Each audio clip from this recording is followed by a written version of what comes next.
നമ്മൾ ആരെങ്കിലും എന്തെങ്കിലും പറഞ്ഞു തരുമ്പോൾ, ആരെങ്കിലും എന്തെങ്കിലും ഒരു വാർത്ത നിന്നോട് വന്ന് പറഞ്ഞു തരുമ്പോൾ അതിന്റെ സത്യം മനസ്സിലാക്കാതെ നീ പറയാൻ പാടില്ല. അല്ലാഹുവിന്റെ പരിശുദ്ധമായ ഖുർആൻ പറയുകയാണ്, യാ അയ്യുഹല്ലദീന ആമനൂ ഇൻ ജാഅകും ഫാസിഖുൻ ബിനബഇൻ ഫതബയ്യനൂ അൻ തുസീബൂ ഖൗമൻ ബിജാലാ فتصبحوا على ما فعلتم نادمين. അല്ലാഹുവിന്റെ പരിശുദ്ധമായ ഖുർആൻ പറയുകയാ, യാ അയ്യുഹല്ലദീന ആമനൂ, ഏ വിശ്വസിച്ച കൂട്ടരെ, ഏ വിശ്വസിച്ച കൂട്ടരെ, ഏ നിസ്കരിക്കുന്നവരെ, നോമ്പ് പിടിക്കുന്നവരെ, സകാത്ത് കൊടുക്കുന്നവരെ, ഹജ്ജ് ചെയ്യുന്നവരെ, സൽപ്രവർത്തനങ്ങൾ നടത്തുന്നവരെ, ഇൻജാഅകും ഫാസിഖുൻ, അല്ലാഹുവിന്റെ ഖുർആൻ പറയുകയാണ്, അല്ലാഹുവിന്റെ പരിശുദ്ധമായ ഖുർആൻ പറയുന്നു, ഇൻ ജാഅകും ഫാസിഖുൻ, ഒരു വൃത്തികെട്ടവനുണ്ടല്ലോ, അവന് താടിയുണ്ടാകും, നിസ്കാര തഴമ്പുണ്ടാകും, പള്ളിയിലെ ഖതീബായിരിക്കും, വലിയ പണ്ഡിതനായിരിക്കും. ഇൻ ജാഅകും ഫാസിഖുൻ, ഒരു വൃത്തികെട്ടവൻ, ഒരു പാപി നിന്റെ അടുക്കൽ വന്ന് ആരെയെങ്കിലും കുറിച്ച് എന്തെങ്കിലും പറഞ്ഞാ, ഏ മുസ്ലിമേ, ഏ മുസ്ലിമേ, അതിന്റെ സത്യാവസ്ഥ മനസ്സിലാക്കാതെ നീ ആരോടും പറയല്ലേ. അതിന്റെ സത്യം എന്താണെന്ന് മനസ്സിലാക്കാതെ നീ ഒരാളോടും പറഞ്ഞു പരത്തല്ലേ. അവസാനം പറഞ്ഞു പരത്തി അവനെ കളിയാക്കി നിന്നെ നിസാരനാക്കിയിട്ട് അവസാനം നീ പറഞ്ഞത് തെറ്റാണെന്ന് നിനക്ക് ബോധ്യമാകുമ്പോ നിന്റെ വായിക്കകത്ത് നിന്റെ കൈയിട്ടേറ്റ് കടിക്കേണ്ടി വരുമെന്നുള്ള ഖുർആൻ പരിചയപ്പെടുത്തുമ്പോൾ, എന്റെ പ്രിയപ്പെട്ട ചെറുപ്പക്കാരാ, ആഘോഷിച്ചില്ലേ? പലരും ആഘോഷിച്ചില്ലേ? എന്തൊരാഘോഷമായിരുന്നു, എന്തൊരാഘോഷമായിരുന്നു.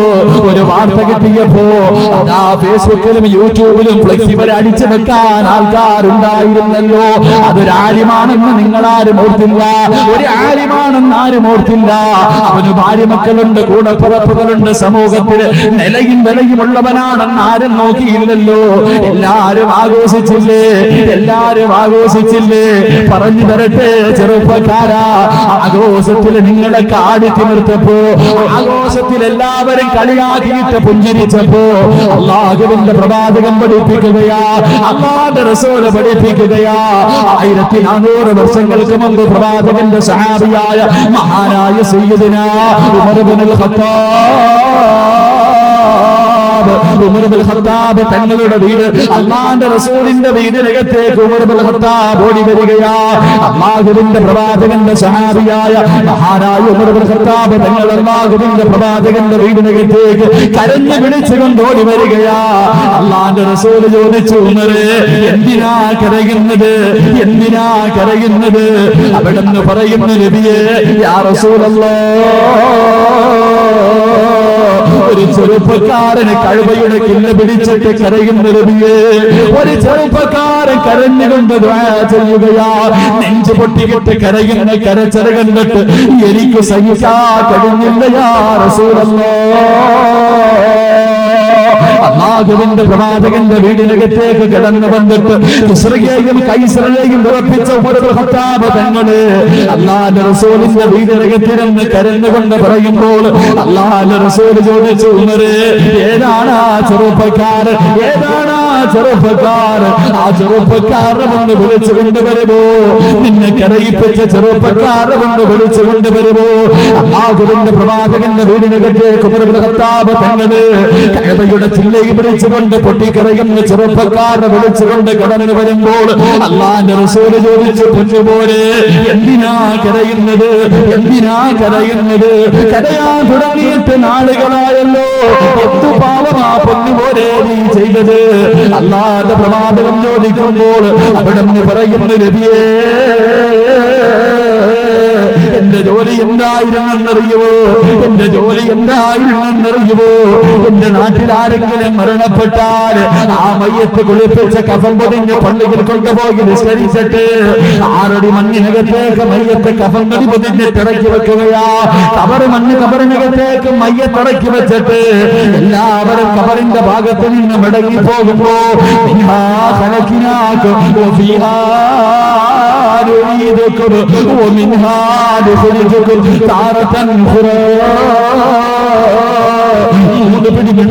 കബറിനകത്തേക്ക് വലിച്ചെറിഞ്ഞിട്ട് മടങ്ങി പോകുമ്പോ ആ കബറിന്റെ മുകളിൽ ഞാനൊരു കമ്പെടുത്തടയാളം വെക്കും നബിയേ, ഞാനൊരു അടയാളം വെക്കുകയാ. കബറ് തിരിച്ചറിയുന്നതിന് വേണ്ടി ഒരു അടയാളം വെക്കുകയാണ്.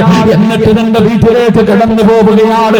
പാതിരാത്രിയുടെ നിശബ്ദതയിൽ ജനങ്ങളുടെ മുഴുവനും ഉറങ്ങിയെന്ന് മനസ്സിലാക്കുമ്പോൾ എഴുന്നേറ്റ് പള്ളിക്കാട്ടിലേക്ക് നടക്കുകയാ.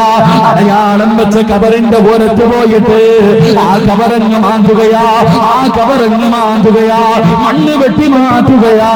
ആ കബറിനകത്തേക്ക് ഇറങ്ങുകയാണ്. ആ മയ്യത്തിന്റെ ശരീരത്ത് ധരിപ്പിച്ചിരിക്കുന്ന വെള്ളത്തുണിയുണ്ടല്ലോ, ഒരു വില പോലും ഇല്ലാത്ത കഫംകുണിയുണ്ടല്ലോ, ആ കഫംകുണി മോട്ടിക്കുന്നതിയേ ഞാനൊരു കള്ളനാരബിയെ, ഞാനൊരു കള്ളനാരബിയെ, കഫംതുണി മോട്ടിക്കുന്നവനാരബിയെ, മയ്യത്തിന്റെ തുണി പോലും മോട്ടിക്കുന്നവനാരബിയെ. കഫംതുണി മോട്ടിച്ചിട്ട് കബറിന്റെ മുകളിൽ പലയിടത്ത് നിരത്തി മണ്ണിട്ട് മൂടുകയാ. കബറിന്റെ മുകളിൽ മണ്ണിട്ട് മൂടുകയാ. തന്റെ വീട്ടിലേക്ക് കടന്നു വരികയാണ്. കഫംതുണി മോട്ടിച്ച പട്ടണത്തിൽ കൊണ്ട് വിൽക്കുന്ന ജോലിയാണ് നബിയേ. അല്ലാഹുവിന്റെ റസൂലിനോട് പൊട്ടിക്കരഞ്ഞുകൊണ്ട് ആ ചെറുപ്പക്കാരൻ പറയുന്നു, നബിയേ, എന്റെ നാട്ടിലെ ഖബർസ്ഥാനുണ്ടല്ലോ, എന്റെ നാട്ടിലെ ഖബർസ്ഥാനുണ്ടല്ലോ, അവിടെ കിടക്കുന്ന മയ്യത്തുകൾ പലരും നഗ്നരാണ് നബിയേ. അവരുടെ കഫംതുണി ഞാൻ മോട്ടിച്ചവരാണ്. അല്ലാഹുവിന്റെ പ്രവാചകന്റെ ചാരത്തിരുന്ന് കരയുമ്പോ എന്റെ പ്രിയപ്പെട്ട ഹിദറിന്റെ വേദിയിലേക്ക് ഓടി വന്ന മക്കളെ, അല്ലാഹുവിന്റെ റസൂൽ പറയുന്നു, മോനെ കരയല്ലേ, മോനെ കരയല്ലേ. പടച്ചവരോട് പൊട്ടിക്കരഞ്ഞ് ദുആ ചെയ്തോ, പടച്ചവരോട് പൊട്ടിക്കരഞ്ഞ് ദുആ ചെയ്തോ. അല്ലാഹുവിന്റെ റസൂൽ സമാധാനിപ്പിക്കുമ്പോ ആ ചെറുപ്പക്കാരന്റെ കരച്ചിൽ തീരുന്നില്ല. പിന്നെ ഇവരിന്ന് കരയുകയാ, പിന്നെ ഇവരിന്ന് കരയുകയാ. അല്ലാഹുവിന്റെ റസൂൽ ചോദിച്ചു, ഇനി എന്തേ കരയുന്നത്, ഇനി എന്തേ കരയുന്നത്? അവിടെന്ന് പറയുന്ന നബിയേ, യാ റസൂലല്ലാഹ്, അല്ലാഹുവിന്റെ പ്രവാചകരേ, ഈ പാപമല്ല നബിയേ, ഈ പാപമല്ല നബിയേ, ഇതിനെക്കാളും ഒരു വൃത്തികെട്ട പാപം ചെയ്തവരാ, ഇതിനെക്കാളും പടച്ചവൻ പൊറുക്കാത്ത അപരാധം ചെയ്തവരാ, എനിക്ക് അല്ലാഹു പൊറുത്തു വരൂലല്ലോ. അല്ലാഹുവിന്റെ റസൂൽ ചോദിച്ചു, പോരെ എന്തിനാ കരയുന്നത്, എന്ത് തെറ്റാ ചെയ്തത്, എന്ത് തെറ്റാ ചെയ്തത്? അല്ലാഹു സർവ്വ പാപങ്ങളും പുറത്തു തരുന്നവനാണല്ലോ, എന്താണ് നിന്റെ ജീവിതത്തിൽ സംഭവിച്ചതെന്ന് ചോദിക്കുമ്പോൾ അവിടെന്ന് പറയുന്ന നബിയേ,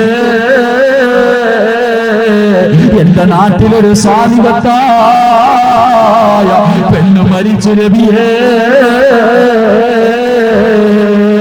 എന്റെ നാട്ടിലെ ഏറ്റവും നാമറുള്ള ഒരു സുന്ദരിയായ പെണ്ണ് മരിച്ചു നബിയേ. ആ പെണ്ണിന്റെ മയ്യത്ത് കുളിപ്പിച്ച് കഫൻ പൊതിഞ്ഞ് പള്ളികൾ കൊണ്ടുപോയി നിസ്കരിച്ച 6 അടി മണ്ണിനകത്തേക്ക് ആ മയ്യത്ത് എന്റെ കൈ കൊണ്ടാ നബിയേ ഇറക്കി വെച്ചത്. കബറിനകത്തേക്ക് മയ്യത്ത് ഇറക്കി വെച്ച് മണ്ണിട്ട് മൂടിയിട്ട് എല്ലാവരും മടങ്ങി പോവുകയാ, എല്ലാവരും മടങ്ങി പോവുകയാ. കബറിന്റെ മുകളിൽ അടയാളം വെച്ചിട്ട് ഈ ചെറുപ്പക്കാരൻ തന്റെ വീട്ടിലെത്തുകയാ. രാത്രിയായി കബറിന്റെ പോലെ തുറന്നിട്ട് മണ്ണങ്ങോട്ട് മാറ്റുകയാ. അതാ കബറിനകത്ത് നിന്ന് മണ്ണ് മാറ്റി കബറിനകത്തേക്ക് ഇറങ്ങിയിട്ട് ആ ചെറുപ്പക്കാരിയായ പെണ്ണിന്റെ ശരീരത്തെ ധരിപ്പിച്ചിരിക്കുന്ന വെള്ളത്തുണികൾ ഓരോന്നായി അടിച്ചു മാറ്റുകയാ. ആ സുന്ദരിയായ പെണ്ണിന്റെ ശരീരം ഇങ്ങനെ വെളിവാവുകയാ. കബറിനകത്ത് നിന്ന് കഫംതുണി പൊട്ടിച്ചിട്ട് കബറിന്റെ മുകളിൽ കയറി പലകകളെടുത്ത് നിരത്തി മണ്ണിട്ട് മൂടിയിട്ട് പള്ളിക്കാട്ടിലൂടെ നടന്നു പോവുകയാ, പള്ളിക്കാട്ടിലൂടെ നടന്നു പോവുകയാ. ഈശാങ്കല്ലുകൾ നിരത്തി വച്ചിരിക്കുന്ന മൈലാഞ്ചി ചെടികളുള്ള പള്ളിക്കാട്ടിലൂടെ കുറച്ചൊന്ന് മുന്നോട്ട് നടന്നപ്പോ അല്ലാഹുവിന്റെ റസൂലേ, എന്റെ മനസ്സിന്റെ ഉള്ളിലേക്ക് വികാരം കടന്നു വന്ന് നബിയേ, കബറിനകത്ത് ശരീരത്തിൽ ഒരു നൂൽപൗനം പോലും കിടക്കുന്ന പെണ്ണിന്റെ ശരീരം എന്റെ മനസ്സിലേക്ക് കടന്നു വന്നു. എനിക്ക് വികാരം തോന്നി. ഓടി കബറിന്റെ ചാരത്തിലെന്ന് രണ്ടാമതിന് കബർ മാന്തിയിട്ട് ആ കബറിനകത്ത് കിടന്ന് ആ മയ്യത്തിനെ ഞാൻ വ്യഭിചരിച്ച് നബിയേ, അതാ മയ്യത്തിനെ വ്യഭിചരിച്ചെന്ന് അല്ലാഹുവിന്റെ റസൂലിന്റെ ചാരത്ത് നിന്ന് പറയുന്നു. അല്ലാഹുവിന്റെ റസൂലിന്റെ ചാരത്ത് നിന്ന് പറയുന്നു. ഉമർ ഇബ്നു ഖത്താബ് ബോധം കെട്ട് വീഴുകയാ. പ്രവാചകന്റെ കണ്ണ് മുഴുവനും നിറഞ്ഞൊഴുകാൻ തുടങ്ങി. അല്ലാഹുവിന്റെ റസൂൽ അവസാനമാ ചെറുപ്പക്കാരനോട് പറഞ്ഞു, മോനെ, പടച്ചവരോട് തൗബ ചെയ്തോ, പടച്ചവൻ നിനക്ക് പുറത്തു തരും. എന്റെ പ്രിയപ്പെട്ട ചെറുപ്പക്കാരാ, ഉമർ ഇബ്നു ഖത്താബ് തങ്ങളുടെ ബോധം വന്നപ്പോ അല്ലാഹുവിന്റെ റസൂലിനോട് ചോദിച്ചു, നബിയേ, എത്ര വലിയ പാപമാരബിയേ, എത്ര വലിയ പാപമാരബിയേ, മരിച്ച മയ്യത്തിനെ കബർ മാന്തി കബറിനകത്തിട്ട് വ്യഭിചരിച്ചവനാ അല്ല പുറത്തു കൊടുക്കുമോ, അല്ല പുറത്തു കൊടുക്കുമോ? ആ സമയത്തിന്റെ എന്റെ പ്രിയപ്പെട്ട ചെറുപ്പക്കാരാ, ആ സമയത്ത് ലോകത്തിന്റെ നേതാവ് പറഞ്ഞ ഒരു വാക്കുണ്ട് പോലെ, നിന്റെ മനസ്സിലെഴുതിക്കോ, നിന്റെ മനസ്സിലെഴുതിക്കോ.